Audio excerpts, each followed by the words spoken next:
Our story today is about a guy who goes to his cheating wife's partner's house to confront him. I'm sitting out in front of a PS house to confront him. I'm confronting my wife's affair partner today. I caught them and confronted her about the affair 3 months ago. She apologized profusely and told me she still wanted to be with me, wanted to save our marriage, counseling, etc. We've been in couples and individual counseling. She's out early, told me all the right things. She loves me and only me, wants to fix things, doesn't want a divorce, etc. She gave me access to her phone but told me she doesn't want to catch me sneakily going through it. She swears up and down that she's on the straight and narrow to repairing our broken trust, except she is still seeing him. I found out and kept it to myself. I plan to serve her divorce papers tomorrow, but first I'm going to confront her affair partner to see what other lies she's been telling me. I know they've talked on the phone a dozen times since I found out and told her she had to go. No contact. She swears she hasn't been in contact with him, but the phone records don't lie. They text almost every day. She's obviously deleting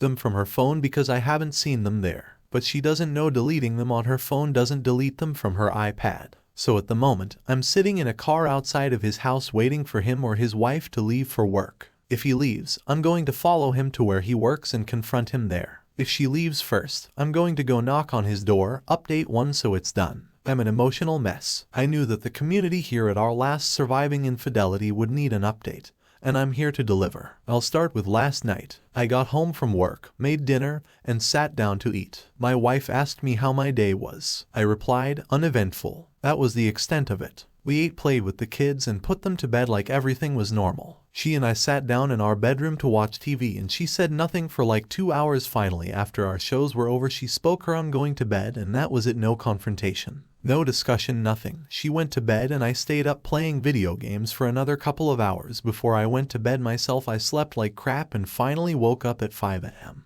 The reason I wanted to serve her today was that we had a marriage counseling session over the lunch hour. I had already read a therapist in on what I intended to do. So when we sat down and started the session, I didn't wait. I talked to a fair partner yesterday. Yeah, I talked to him too. Yeah, I know, I don't get it. Why would you go talk to him? Because I needed answers to some questions I had. And you weren't being honest with me. Oh yeah? Well, what did he tell you, honey? He sold you down the river. What does that mean? He told me everything about what you guys have been doing. The sneaking around, the secret meetings, the lovey-dovey phone calls. Everything he told you. Yeah, everything. I then went on to list out all the details I already knew of their texts, calls, meetings, dates, times, etc. She started to fall. So it's clear to me that while you've been in here telling me one thing, your actions tell a completely different story. So I'm done. What do you mean you're done? Handing over the divorce papers. I want a divorce. She took the paperwork in her hands like it was a venomous snake and stared at it. She then looked to the therapist for help.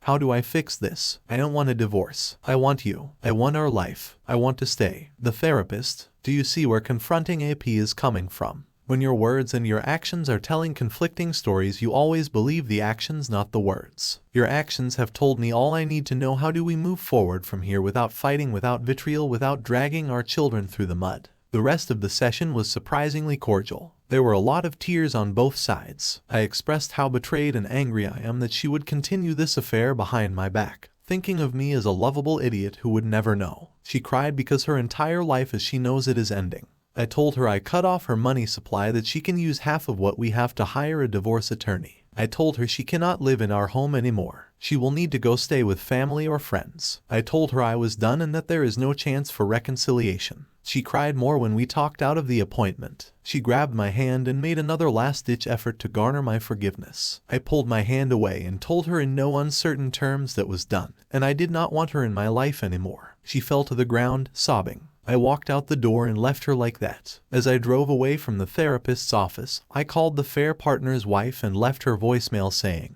I really need to speak with you. Please call me a SAP. I then called my attorney and told her to file the paperwork, but to hold on the TRO unless things got ugly. My wife called and texted me several times after I left. I let them go to voicemail and haven't listened to them yet. I felt dead inside as I drove to her parents' house. Before I walked in, my phone rang. It was the fair partner's wife calling me back. He hadn't said anything to her. I told her I needed to meet with her in person, and could I meet up with her in an hour? She said yes, and we set a place and time. I walked into her parents' house and told them everything. Her mom started a bawl immediately. Her dad sat there, stone-faced. I told them that I love her and I tried to make it work. But then I refused to stand there while she continued to cheer me behind my back. They were so totally shaken that it was hard to gauge their feelings. I told them that I wouldn't slander her or spread the truth around our friends and family, but that they needed to know the truth about why we were divorcing. I told them that I don't expect them to support me in all this, and frankly, I want them to support her because she's going to need it. This all goes back to my kids. If she cannot afford a decent place to live, I don't want my kids living in squalor during the time they spend with her. Her parents can and will support her financially. I told them I loved them and that I would miss our relationship.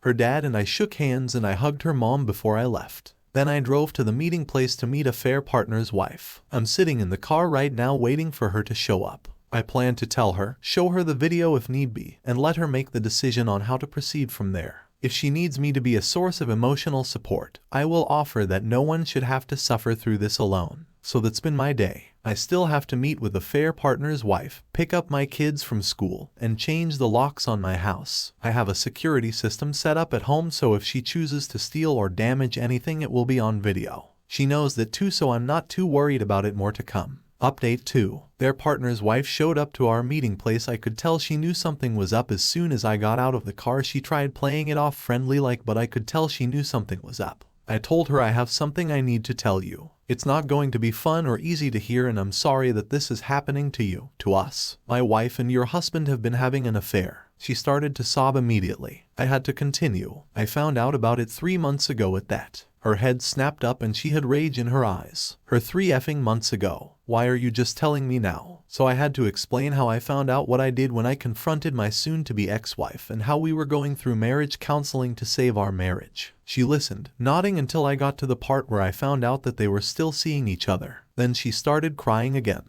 Look, I have to stop here for a second. I'm crying now as I write this. I feel awful just putting this out in the world, like I'm spreading someone else's misery around. She did nothing to deserve this. Truth be told, I feel absolutely horrible about telling her. She had no idea. She told me she was wondering why I called her, and she figured it was something bad about her husband. But she had no idea that the affair was going on, that it was happening with my wife, that I had caught them, or that they had continued the relationship after being outed. Her entire world was crushed. And then I asked her if she wanted to see the video. I have to laugh, actually. She thought I had a sex video of the two of them and at first was disgusted that I would even offer to show that to her. No, I responded. I met with a fair partner yesterday and confronted him about all of this, and he admitted to it. I have a video of our conversation. She thought about it for a moment and said that she wanted to see it. I had taken some time yesterday to edit the video down since it was roughly 20 minutes of him hemming and hawing and lying or denying things. I had edited a few choice pieces into a roughly 60-second clip, which I played for her. In it, he apologizes to me, tells me he screwed up, and shares a few more details about their ongoing relationship. She started crying again as soon as I hit play, and she saw his face, and I stopped it and asked if she was sure she was. And I let the video play out. At this point, there wasn't much more to say.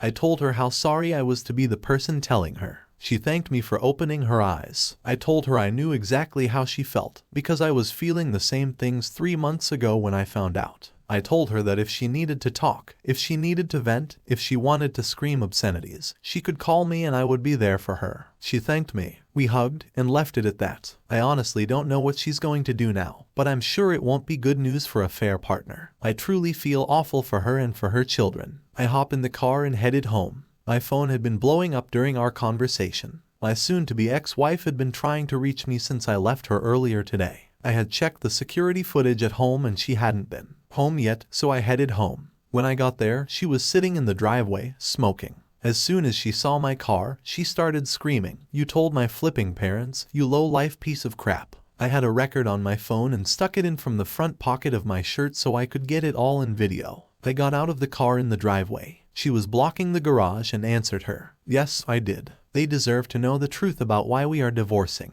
I didn't lie or make anything up. I told them the truth, and I told them that they should love and support you through all of this. Took the wind right out of her sails. She went from rage to being a bawling mess in seconds. She kept apologizing, asking what she could do to fix things, telling me she never wanted any of this, etc., etc. I listened, and when she finally ran out of things to say, I responded. I told you everything I had to say at the therapist's office today. I have nothing more to say about this. I will pick up the kids from school and feed them dinner. You're welcome to get some things, but you cannot stay here tonight. I suggest staying with your parents at this. She got angry. You can't keep me from my children. No, responded. I don't intend to keep you from our children. But given the state you are in right now, I don't think it would be a good idea for them to see you like this. I'll tell them you want to stay with Grandma and Gramps for a few days because Gramps has been sick and Grandma needs some help around the house. They will understand that and they won't question it. But we need to decide how and when we are going to tell them about this. And it needs to be before the end of this week. She started sobbing again.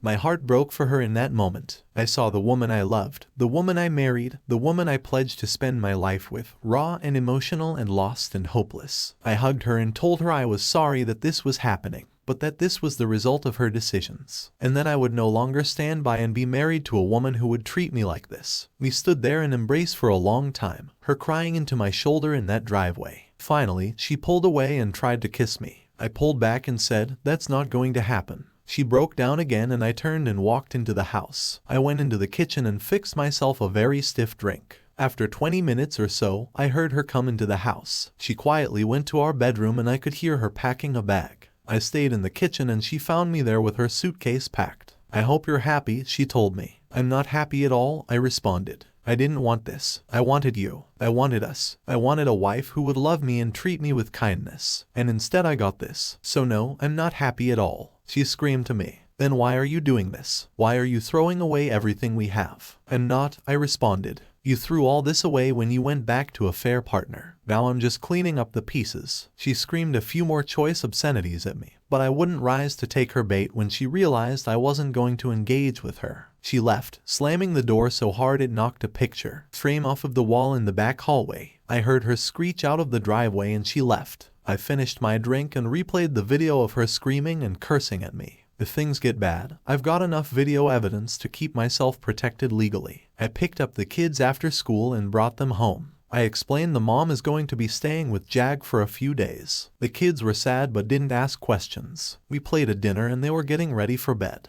I haven't heard from soon-to-be ex-wife, a fair partner, or a fair partner's wife in several hours. The house is going to be very quiet once the kids go to bed. And frankly, I may sit here with my bottle and just pour myself a few more drinks before bed. Update 3. I've mentioned already that I talked to a fair partner's wife on Friday. She told me that she is not ready to end their marriage and that they are staying together and are going to try and make things work. They're in counseling. They have children together, and I don't begrudge her trying to save her marriage. I did the same thing when I was in her shoes. Their kids don't know. I wish them nothing but the best and I hope they're able to work things out. She asked me not to contact her while they work on things and I fully intend to respect her wishes. I hope they can salvage things. My wife and I had another therapy appointment on Friday where we exclusively discussed how to tell the kids. She told me that she doesn't want to get divorced. She begged me over and over again not to go through with this. I told her that she made the decision for me when she went back to a fair partner after I told her not to. She told me that they hadn't slept together again after I found out why and that she didn't discuss the details of what she and I were going through. Lie. When I confronted her with what I knew again, she broke down and told me she knew what she was doing was wrong,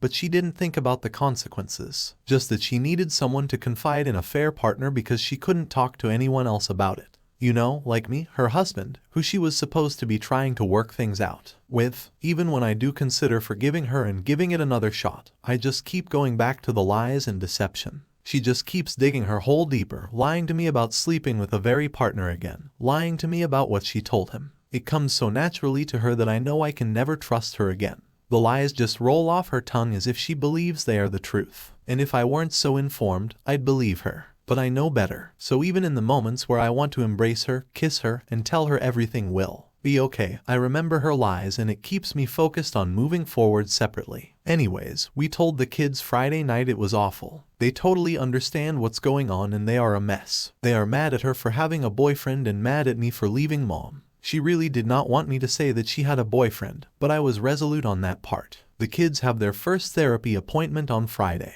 I have no idea how well that will go, but I am hopeful they will get to start working out their emotions around the whole thing. Meanwhile, I'm trying to be firm as a disciplinarian while giving them the freedom to express their grief and anger and confusion around what is happening to their world. It's a difficult balancing act. Yes, it's okay to be angry and yell and cry. No, it's not okay to destroy your toys because you're angry. Crap like that. Soon-to-be ex-wife came back to the house Friday night, and for the time being, we are cohabitating until we come up with a plan for who is moving out and when. We will have to sell the house. I can't afford to keep it and pay child support and pay alimony regardless of how much that turns out to be. The housing market in our area is down right now, and no one is buying houses, so we agreed to wait until spring to put it on the market so we can get a better price for it. The next 4 months cannot go by quickly enough for me. It's also going to be a miserable Christmas. I can't even bring myself to put up decorations. Trying to celebrate something right now seems completely foreign to me. I'll do it. I want the kids to have as normal a Christmas as they can possibly have. I just need to find the time and mental bandwidth to drag the tree out of the storage and put it up. She's sleeping on the couch. As much as I want to be the bigger man on this and give her our bed, I can't bring myself to do it. I put a lock on the bedroom door and lock it in the morning before I leave the house,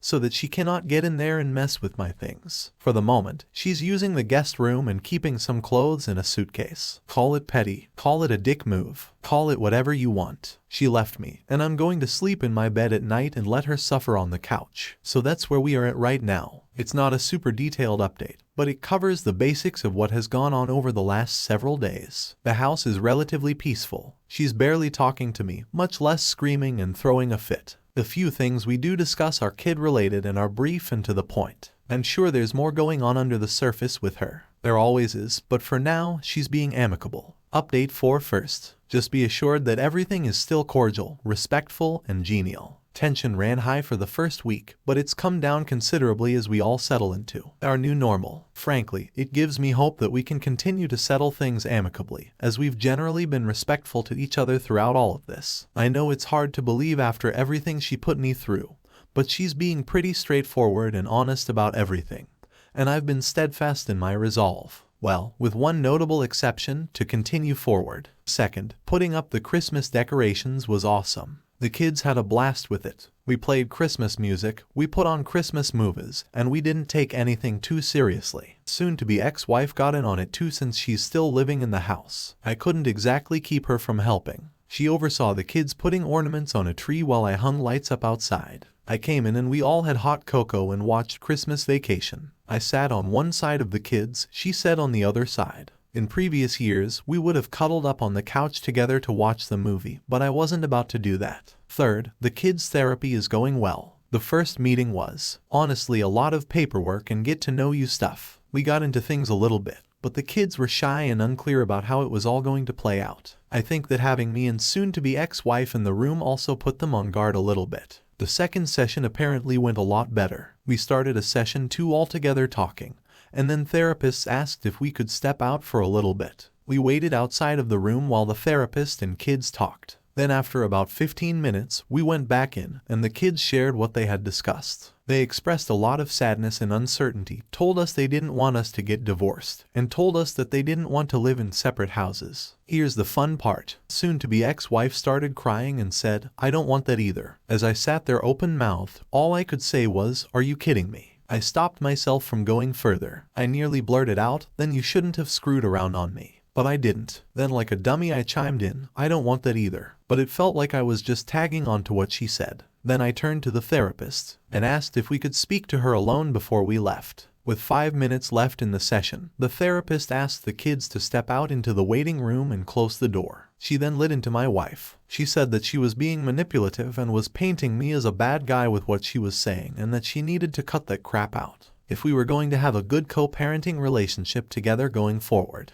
She said that if my wife truly didn't want to get divorced, then she would have thought about the consequences of her actions while she was having an affair. She basically said everything I wanted to say, but couldn't. It was kind of awesome that night. Soon-to-be ex-wife apologized to me for what was said in therapy and said she would think more about what she was saying and how her words would impact the kids before she said them. It was about all I could think about. Tension ran high for the first week, but it's come down considerably as we all settle into our new normal. Frankly, it gives me hope that we can continue to settle things amicably as we've generally been respectful to each other throughout all of this. I know it's hard to believe after everything she put me through, but she's being pretty straightforward and honest about everything, and I've been steadfast in my resolve, well, with one notable exception, to continue forward. Second, putting up the Christmas decorations was awesome. The kids had a blast with it.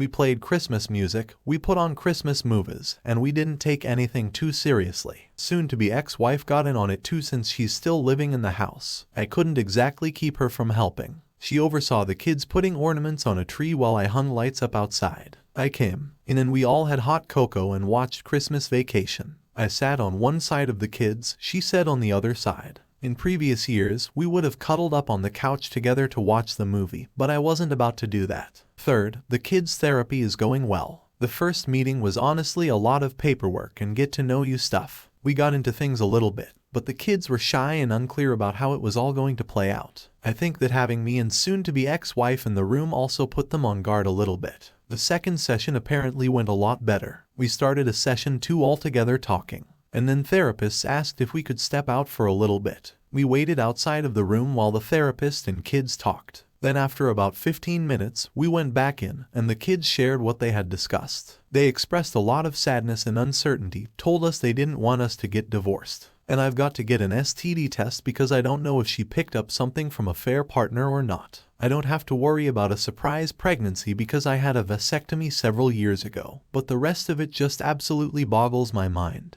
How could I have been so stupid and let my guard down? I'm sorry to disappoint anyone here with what happened. I'm imperfect. I'm mad at myself, and I'm not going to let it happen again. Final update. Let me start out by saying that my wife and I ultimately decided to stick it out. Yes, I know that will disappoint a lot of you. I know that I struggled with feelings of disappointment in myself for most of last year. We are not back to 100%, nor do I know that we ever will be, but things are certainly better to get to this point. Took about 9 months of intense therapy, both individually and together, along with the therapy with our kids. We both had to be willing to forgive and move on. Frankly, I consider it to be something of a miracle, though we made it this far. Here's how all of that went down. After my last update, I made it clear that we couldn't be sleeping together again. We continued to go to couples therapy, and she really started to open up about what she was thinking and feeling, and what led her to reunite with a fair partner at some point. Probably in March, it became clear to me that something had changed in us both. We weren't going through the motions. We were honestly expressing ourselves to each other. She had deep-seated fears of becoming lost and being a wife and mother. She wanted something that was missing and tried to get it outside of our marriage. Don't get me wrong, I wasn't falling for a con. I truly believe she was lost and looking for something she was missing.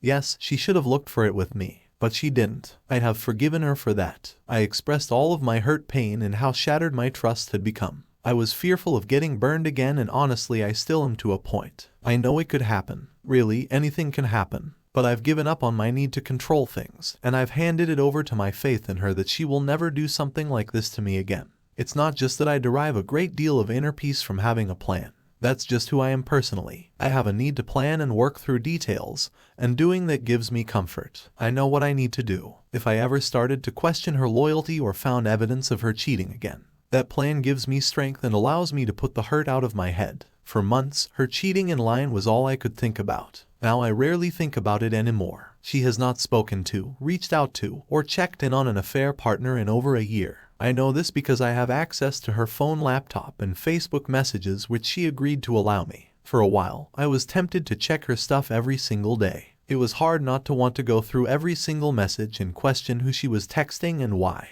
Both time my desire to check in on her subsided. I always made sure that I did it randomly and without warning so I could catch her if I needed to. I haven't done that in probably 2 months now. I don't think I'll do it again unless something makes me suspicious again. Therapy helped considerably on that front. I have not spoken to a fair partner or his wife since I last reached out to her in December of last year. Frankly, I'm fine with that. I can see on Facebook that they are still married, but I don't dwell on it or check it often. I have set her profile so that it doesn't show up in my news feed, and I honestly think that the last time I checked, it was 3 or 4 months ago. I don't care what happens to them anymore. We sort of separated ourselves from the group of friends we were running with and made new friendships. I don't think that the old friendships were outright toxic, but those couples had different priorities that did not align with who we wanted to be as a couple. They were very social and outgoing in a way that was okay with drinking to excess, doing drugs, bragging about money, and social positioning. They were nice people, but ultimately not who we wanted to spend our time with. Our new group of friends is great, still social and outgoing,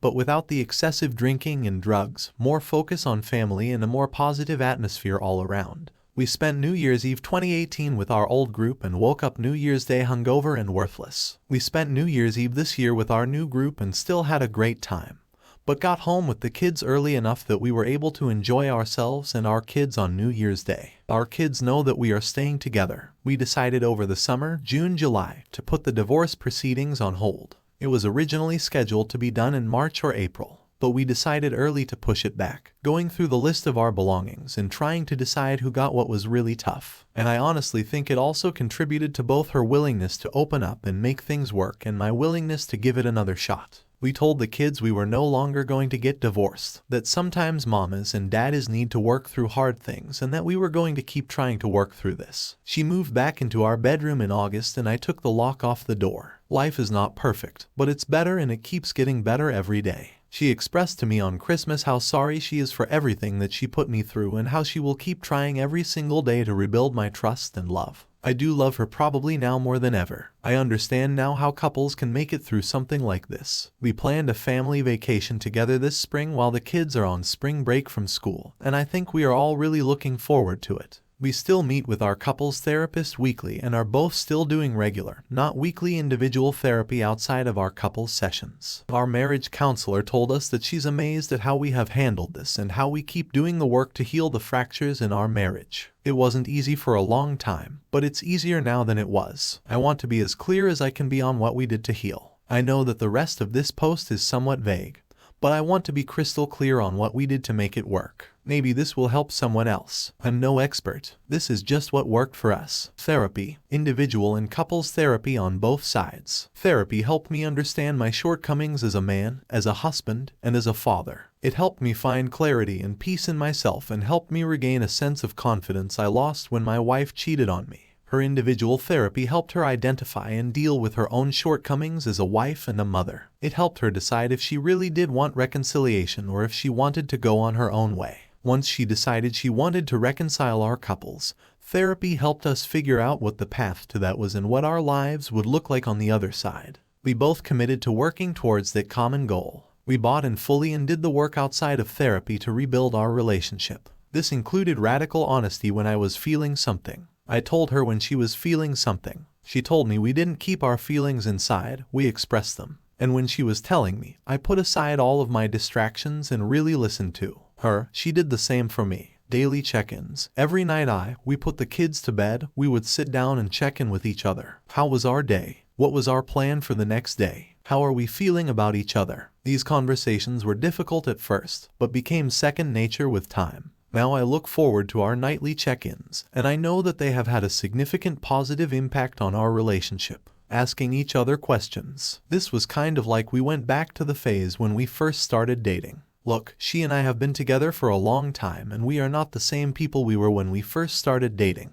People change. The question is whether or not the people we are now are people who can still be together in a healthy marriage. I found a list of questions online that ranged from, what is your favorite color and what would you do if one of your parents died right now? We went through the list. Then we found another list and another one. It's become kind of fun rediscovering who she is. Acts of service. I'm not a super religious person, but we found a Christian-based guide to repairing a marriage after infidelity. It included doing acts of service for your partner. This ranged from simple writing them a note, doing a chore that they were responsible for, sending a message in the middle of the day, to more extravagant things. Date night alone, buying a thoughtful gift, taking a weekend away together again. These little things begin to add up and rebuild my trust in her and my love for her. Simple things like when she took out the trash for me when I was working late one night went a long way. Stop dwelling on it. This was hard for me. I had to actively choose not to engage in thoughts that took me to a dark place. This is also incredibly uplifting because it freed up my mind and energy to focus on other things. Whenever I'd feel like I was starting to go down the path of getting wrapped up in it, I would do something to take my mind off of it. Work out or go for a run, watch something funny on TV, play something distracting with the kids. Eventually I stopped thinking about it regularly, and as I've mentioned before, as time went on I thought about it less and less. I hope you don't take this as me preaching. I'm not. I honestly believe that some people you don't. I honestly felt